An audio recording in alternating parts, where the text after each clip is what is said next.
ডিসেম্বরের মধ্যে শহীদ ওসমান হাদির হত্যার বিচার যদি সম্পন্ন করা না হয় তাহলে আমরা সরকার পতনের আন্দোলনের ডাক দেব। নাকি আপা আসবে এই ধরনের একটা প্রোপাগান্ডা আমরা শুনতে পাচ্ছি। তো সম্ভবত বর্তমানে যারা আওয়ামী লীগের বিভিন্ন পর্যায়ে নেতাকর্মী রয়েছে তাদেরকে সুখে থাকতে ভূতে কিলাই না, তো তাদেরকে সম্ভবত ভূতে কিলাইতেছে। বেটা গর্তে আসিস, গর্তে থাক, গর্ত থেকে বের হইলেই কিন্তু সিসিং থাক। সুতরাং এই কাজ করা যাবে না। পৃথিবীর ইতিহাসে এমন কোন নজির নাই যে পরাজিত শক্তি পরবর্তী সময়ে তারা আবার ক্ষমতায় এসেছে। যে মহিলা গরম ভাত রেখে তারপরে দিল্লিতে পাঠাইছে, যার পরিবারের কোন সদস্য বাকি নাই, যার বিদেশি নাগরিকত্ব নাই, সে আসবে তোমার বাংলাদেশে বাঁচাইতে, সেই স্বপ্ন নিয়ে তুমি ঘুমাও মিয়া। এই দেশে আওয়ামী লীগ ডেড কেস, এইখানে আর কোনো কথা নাই।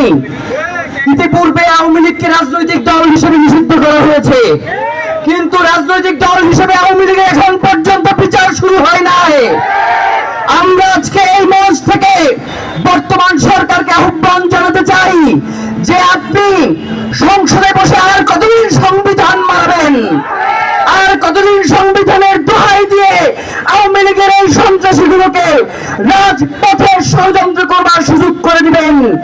আমরা অনতিবিলম্বে সরকারকে আহ্বান করতে চাই আপনি অতি দ্রুত আওয়ামী লীগকে রাষ্ট্রীয়ভাবে বিচারের মুখোমুখি করেন। কারণ এইটা এমন একটা অভিশপ্ত দল, এই শেখ পরিবার এমন একটা অভিশপ্ত পরিবার যার কোন সদস্য বাকি নাই যে কোনো অন্যায় করে নাই। সুতরাং আওয়ামী লীগের বিচার অতি দ্রুত এই জমিনে বাস্তবায়ন করতে হবে। প্রিয় ভাইয়েরা, আজকে শহীদ ওসমান হাদির শাহাদাতের 218তম দিন। আজ পর্যন্ত আন্দোলন ছাড়া আমরা এই ব্যাপারে সরকারকে কোনো কথা বলতে দেখি নাই।